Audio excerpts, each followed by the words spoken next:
Beneath New York's busiest streets, generations of men risked everything to dig tunnels, while the world above barely knew their name. In 1900, the city's great subway began with a contract and a silent army, the sandhogs, immigrants armed with little more than grit and pickaxes.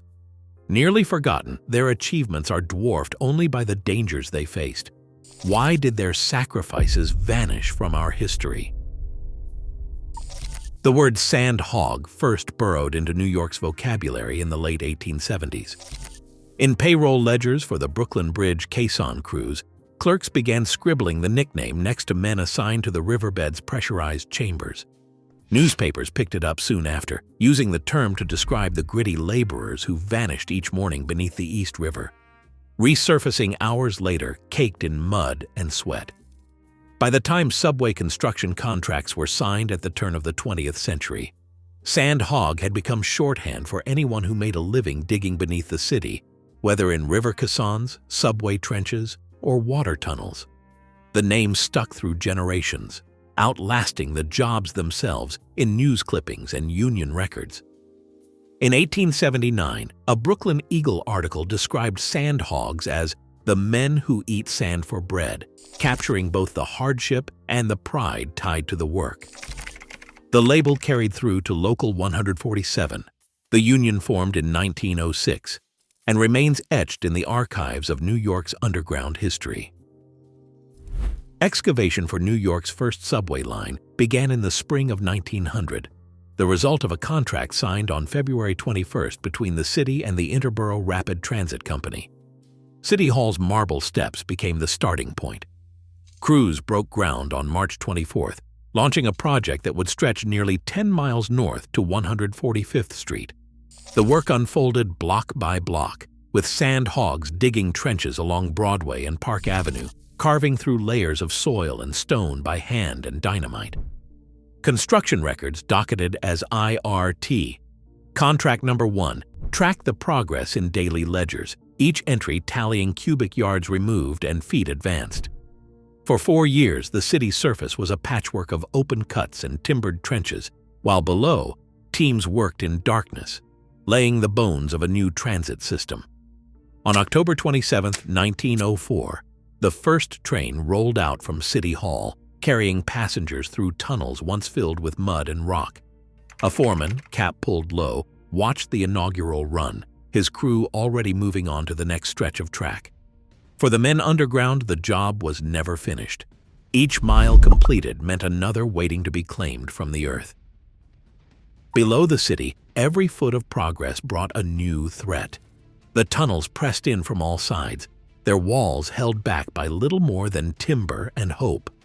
One miscalculation, a single misplaced beam or a crack in the bedrock, could trigger a collapse. At Fort George in 1903, a ceiling gave way without warning, pinning 10 men beneath tons of rock and soil. Rescue crews dug by lantern light, their boots sinking in water and mud, unsure if the ground would hold. In the end, the bodies were carried out on stretchers. The work resumed days later, as if nothing had happened. Flooding was a constant specter. The city's water table seeped through every seam, turning dry tunnels into rivers overnight. Compressed air chambers designed to keep water at bay sometimes failed under pressure. In 1880, along the Hudson River, a blowout sent a wall of silt and water crashing through the heading, drowning 19 men before the airlock could be sealed. Survivors described the sound as a freight train roaring through darkness, the air thick with grit and panic. Explosions haunted the sandhogs' routines. Dynamite was tamped into drilled holes and set off to break through stubborn rock. On a bad day, a delayed charge might detonate as workers returned, or trapped gases could ignite with a stray spark. The Summit Tunnel disaster in California claimed dozens this way, but New York's crews knew the risk was just as real under their own streets. The stench of blasting powder lingered in the air, a reminder that the next shift might be the last. Toxic gases drifted up from the earth, invisible and deadly. Pockets of methane or carbon monoxide could snuff out lanterns, and lives in seconds. Men learned to watch for sudden headaches or the fainting of a mule, signs that the air had turned against them. In some headings, the only warning was the silence that followed, a dropped shovel, a body slumped against the wall, and the rest of the crew scrambling for fresh air. Even the tools themselves could betray. Steel rails underfoot grew slick with mud, carts jumped their tracks, and a moment's distraction could mean a crushed hand or a broken leg. The pressurized headings, meant to keep water and sand at bay, magnified every failure. If a seal broke, the force could blast a man across the chamber or suck him into the muck. Every hour underground was a wager with the city above, the weight of Manhattan pressing down, and the knowledge that the earth could swallow a crew whole before anyone on the surface even noticed. In these tunnels, the environment was never neutral. It was a living, shifting force, sometimes patient, sometimes violent, always ready to punish a mistake. For the sandhogs, the only certainty was risk. They learned to move quickly, to trust their instincts, and to accept that the darkness might never give back what it took. Deep beneath the city, sandhogs lived at the mercy of air pressure. To keep water and mud from rushing in, compressors pumped the tunnels full of dense air, sometimes twice or 3 times what workers breathed at street level. Every shift began and ended with a trip through an airlock, where doors hissed shut and the outside world faded away. Inside, voices sounded distant, ears throbbed, and sweat poured down faces in the humid, stifling dark. But the real danger waited at the end of the shift. When it was time to return to daylight, the only way out was through the same airlock, but now the pressure had to drop. If the change came too fast, nitrogen dissolved in the blood would bubble out, turning a safe passage home into a medical crisis. The men called it the bends. Doctors called it caisson disease. The symptoms struck without warning. A man might stagger out of the lock, then double over in agony as invisible bubbles invaded his joints and spine. Limbs twisted, backs seized, and some collapsed, unable to move or even speak. Others fainted on the spot, their skin mottled and cold, eyes staring at nothing. For some, the pain faded after hours of rest. For others, it never left. Paralysis could last days, weeks, or a lifetime. The luckiest found relief only by returning underground, where the high pressure forced the bubbles back into solution. Early treatments were crude. Sometimes a foreman would shove a suffering worker back into the airlock and crank up the pressure, hoping for a miracle. There were no guarantees. Medical records from the era describe workers crawling out of the caissons on hands and knees, unable to stand, begging for whiskey or morphine to dull the pain. Doctors learned to watch for the telltale signs: swollen joints, fever, rapid heartbeat, and a look of terror in the eyes. One survivor, writing decades later, remembered the first time the bends caught him. The pain started in his knees, then shot up through his hips and back. He tried to walk it off, but his legs would not move. He wrote that it felt like something was breaking him in half from the inside. They carried him to the surface, but the world kept spinning. He thought he was dying. He spent the night in a makeshift infirmary, drifting in and out of consciousness, before the pressure in his body finally eased. He returned to work the next day, because there was no other choice. The cause was invisible, but relentless. Nitrogen, forced into the blood at high pressure, escaped too quickly when the pressure dropped. The bubbles blocked blood flow, attacked nerves, and sometimes reached the brain or heart.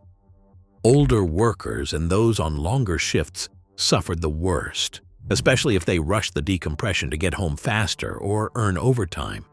Contractors posted warnings, but deadlines and paychecks often mattered more than protocols. By the early 1900s, some projects installed special medical locks, iron chambers where stricken men could be recompressed, then slowly brought back to surface pressure under a doctor's eye. It was a step forward, but not a cure. The science was still new, and the risks were everywhere. For every man who survived the bends, many more bore scars that never healed, stiff joints, trembling hands, a limp that grew worse each year. The sandhogs learned to live with the threat, knowing that every trip to daylight might bring pain or paralysis. Their bodies paid the price for each foot of tunnel carved beneath New York, the cost written not in headlines or ledgers, but in the silent ache that followed them home. In the neighborhoods clustered along Manhattan's Lower East Side and the crowded streets of the Bronx, the sandhog trade passed through word of mouth, church steps, and kitchen tables. At the turn of the 20th century, Irish and Italian newcomers arrived in waves, drawn by rumors of steady pay beneath the city. Work was scarce above ground, but the tunnels always needed hands. In Little Italy, parish priests sometimes acted as go-betweens, passing names to foremen who favored men from their own villages. On the west side, Irish wards sent sons and nephews to the shaft entrances at dawn, boots slung over shoulders, hoping to catch a day's work. The hiring system ran on connections as much as skill. Crews formed along lines of language, kinship, and street loyalty. A brother or cousin already inside the shaft could vouch for a new arrival, smoothing the way past a wary supervisor. In some families, the job became a rite of passage. Payroll records from the early IRT contracts list clusters of surnames: O'Malley, Sullivan, D'Angelo, Russo, repeating year after year, each generation adding a new set of initials to the ledger. For many, the only English spoken at home was the slang picked up between blasts and lunch breaks underground. The sandhog's path started on the stoop or the corner, wound through the parish, and led down into the cut-and-covered trenches that snaked up Broadway and Park Avenue. The city's immigrant enclaves supplied a steady stream of workers, each man carrying the hopes of a family left behind in County Clare or Calabria. Some came for a season and stayed a lifetime. Others arrived with nothing but a letter of introduction and left with lungs filled with dust and hands scarred from hauling muck cars. Competition for spots was fierce. Foremen, often veterans of the Brooklyn Bridge or earlier water tunnel jobs, sized up newcomers with a quick glance. A strong back, a willingness to follow orders, and a reputation for reliability meant everything. The promise of 12 hours' pay outweighed the risk for most. In the labor yards, men swapped stories in a jumble of Irish, Italian, and broken English, sharing news of accidents, births, and funerals.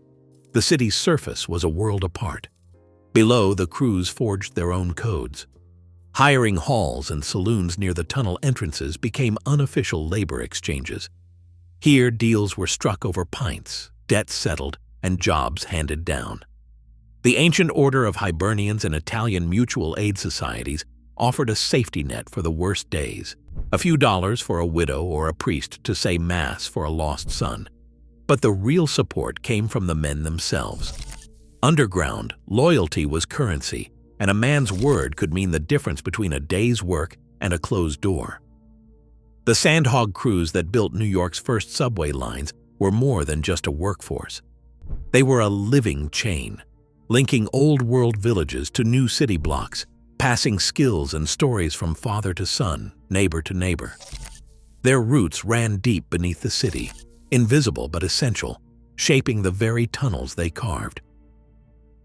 Underground, survival depended on more than muscle and nerve. The sandhogs relied on each other, bound by a brotherhood that ran deeper than the tunnels themselves. In the dark, every man's safety rested in the hands of his crew. A slip, a collapse, or the hiss of escaping gas could turn a routine shift into a scramble for life. When disaster struck, it was the crew who dug you out, carried you to the surface, or sent word to your family. Loyalty was not a choice. It was the only insurance most men had. Above ground, the bonds forged in the mud and stone grew into a network of support that stretched across neighborhoods and generations. The ancient order of Hibernians, an Irish Catholic fraternal society, became a lifeline for many. When a sandhog was injured or killed, the Hibernians organized collections. paid for funerals, and brought food to the widow's door. Parish priests kept lists of families in need, and the names of the fallen were read aloud at Mass.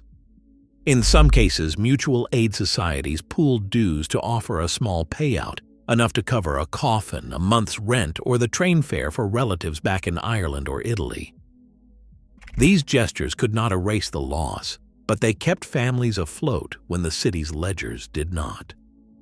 The crew's unwritten code extended beyond the job. Wages were shared with men too sick to work. Children of the dead found shoes or a place at the table in another sandhog's home. In crowded tenements, neighbors pooled coins for groceries or coal. When a man was buried by a collapse or lost to the bends, his absence rippled through the block. Wives gathered in kitchens, men met in saloons to pass the hat, and the next morning, the crew returned to the shaft, a little smaller, but still together. Records from the early 20th century show the scale of this quiet AAD. In 1902, the Ancient Order of Hibernians in Manhattan allocated funds to the families of 3 sandhogs killed in a single week, each receiving a few dollars and a promise of prayers. Italian mutual aid societies, like the Società di Mutuo Soccorso, followed similar patterns, with church bulletins announcing benefit dances and memorials. These societies offered more than money.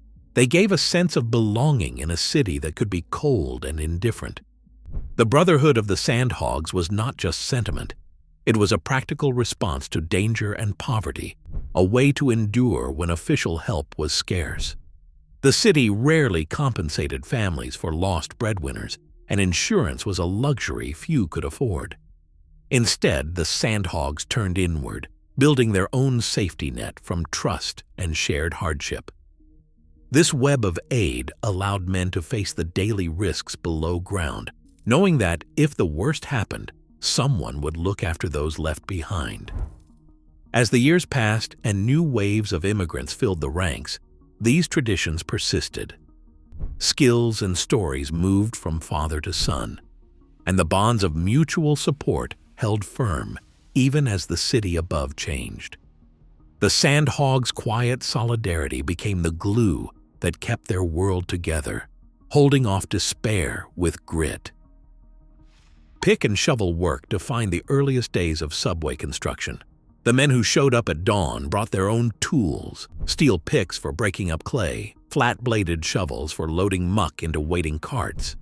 Each crew rotated through the same routine, hour after hour: swing, dig, lift, dump. The ground beneath Manhattan offered no favors. In some stretches, loose sand and gravel caved in around their boots, threatening to swallow the gains of an entire shift. In others, the workers faced a wall of schist so dense a pickaxe would bounce off with a dull ring, forcing men to chip away at the rock in inch-thick flakes. Progress depended on muscle and rhythm. A strong back was worth more than any formal training. The city's first subway tunnels advanced at a crawl, sometimes just a few feet a day, because every yard had to be claimed by hand. Tripod drills, heavy and awkward, were hoisted into place by teams of laborers. One man turned the drill by hand while another hammered the bit into the stone. It could take hours to bore a single hole deep enough for a stick of dynamite. Blasting was both science and guesswork. Each morning, the foreman measured out the day's allotment of explosives, then assigned men to tamp dynamite into the drilled holes. Fuses were cut to length with a pocket knife. When the charge was set, the crew retreated to a safe distance, if there was one, and waited for the muffled thunder that signaled the rock had given way. Sometimes the blast cleared a path. Other times, it left only a jumble of broken stone that had to be hauled out, bucket by bucket, on narrow-gauge carts. The air filled with dust and the sharp tang of blasting powder. Lanterns flickered, casting shadows against the wet tunnel walls. With every explosion, the cycle began again. Clear debris, reset the drill, and prepare the next round of charges. There were no machines to carry the weight. Every load of earth, every chunk of rock, moved by hand or on the backs of battered wooden carts. The men wore no hard hats, no gloves, no masks, just cloth caps and the thick calluses of experience. 12-hour shifts blurred the line between day and night. The only clock was the rhythm of labor. Dig, blast, haul, repeat. Foremen kept tally in ledgers, marking each cubic yard removed and each foot gained. Some days the tunnel advanced just a few yards. On better days, a crew might push through 10 or 20 feet, depending on the stubbornness of the ground. But the work never sped up. The tools were as old as mining itself, and the city above waited for the men below to carve its future, one swing at a time. By the late 1920s, the sound of hand tools and dynamite was joined by something new: the metallic grind of machines carving through Manhattan schist. As the city's appetite for subway lines grew, so did the need for faster, more efficient tunneling. The answer arrived in the form of mechanized shield tunneling, and then in the late 1930s, the first true tunnel boring machines, called TBMS, were put to work beneath New York. These iron giants did not just speed up construction, they changed the very rhythm of the job. A single TBM could chew through rock and clay at a pace that would have taken dozens of men with picks and shovels days to match. Where crews once measured progress in feet per week, the machines pushed the numbers higher, driving tunnels for miles beneath the city in a matter of months. The arrival of mechanized shields meant the city could expand its subway network at a scale never seen before. In the decades between the 1920s and the 1940s, hundreds of new miles of track were added, linking neighborhoods from the Bronx to Brooklyn and beyond. Contracts for the independent subway system and the dual contracts era called for deeper, longer tunnels, some running far below the water table. TBMS, with their rotating cutter heads and steel-lined shells, allowed sandhogs to bore through ground that would have been nearly impossible with hand tools alone. The machines pressed forward day and night, their operators guiding them from cramped control cabins lit by the glow of electric bulbs. Behind the cutter heads, teams of sandhogs worked in tandem, clearing debris, laying track, and bolting steel rings into place to shore up the new tunnels.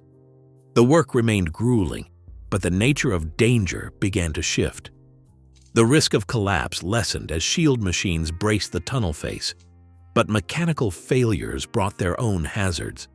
Gears jammed, hydraulic lines burst, and a misstep near the rotating cutter head could be fatal. Crews learned to read the pulse of the machines as closely as they once read the ground itself. The job demanded new skills. Mechanics, electricians, and engineers joined the ranks alongside laborers and foremen.